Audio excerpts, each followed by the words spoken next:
কানাডার প্রধানমন্ত্রী mark Carney ঘোষণা দিয়েছেন, আগামী ২১ জুলাইয়ের মধ্যে যুক্তরাষ্ট্রের সঙ্গে নতুন বাণিজ্য চুক্তি না হলে কানাডায় আমদানি করা মার্কিন স্টিল ও অ্যালুমিনিয়ামের উপর শুল্ক আরও বাড়ানো হবে। বৃহস্পতিবার পার্লামেন্ট হিলে দেওয়া এক বিবৃতিতে কার্নি জানান, যুক্তরাষ্ট্রের প্রেসিডেন্ট ডোনাল্ড ট্রাম্পের আরোপিত শুল্কের কারণে কানাডার স্টিল ও অ্যালুমিনিয়াম শিল্প সংকটে পড়েছে। এর ফলে রপ্তানি কমেছে এবং কর্মসংস্থান হুমকির মুখে পড়েছে। প্রধানমন্ত্রী কার্নি জানান, কানাডা যুক্তরাষ্ট্রের স্টিল ও অ্যালুমিনিয়ামের উপর পাল্টা শুল্ক আরোপের সিদ্ধান্ত নিয়েছে, যা চলমান আলোচনা অনুযায়ী বাড়ানো বা কমানো হবে। একই সঙ্গে তিনি ট্যারিফ রেট কোটা চালু করার ঘোষণা করেন। এর আওতায় নির্ধারিত সীমার বাইরে বিদেশি স্টিল আমদানিতে উচ্চ শুল্ক আরোপ করা হবে। এতে কানাডিয়ান শিল্প প্রতিযোগিতামূলক সুবিধা পাবে এবং দেশের কর্মসংস্থান রক্ষা পাবে।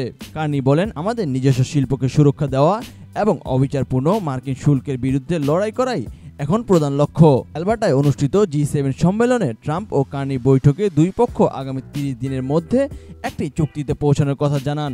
তবে ট্রাম্প নিজেকে ট্যারিফ পার্সন হিসেবে পরিচয় দিয়ে জানিয়ে দেন, শুল্ক আরোপের পক্ষেই তিনি। কার্নি জানান, আমরা যুক্তরাষ্ট্রে অন্যায় বাণিজ্যিক পদক্ষেপ প্রত্যাহারের দাবি জানাচ্ছি এবং এটাই আলোচনার ভিত্তি। প্রধানমন্ত্রী আরও জানান, দেশে অবৈধভাবে কম দামে বিদেশি স্টিল ঢুকে পড়া ঠেকাতে সরকার আরও শুল্ক ব্যবস্থা বিবেচনা করছে, কারণ ট্রাম্পের বৈশ্বিক শুল্ক নীতির পর থেকে বিদেশি স্টিল আমদানি আরও বেড়ে গেছে।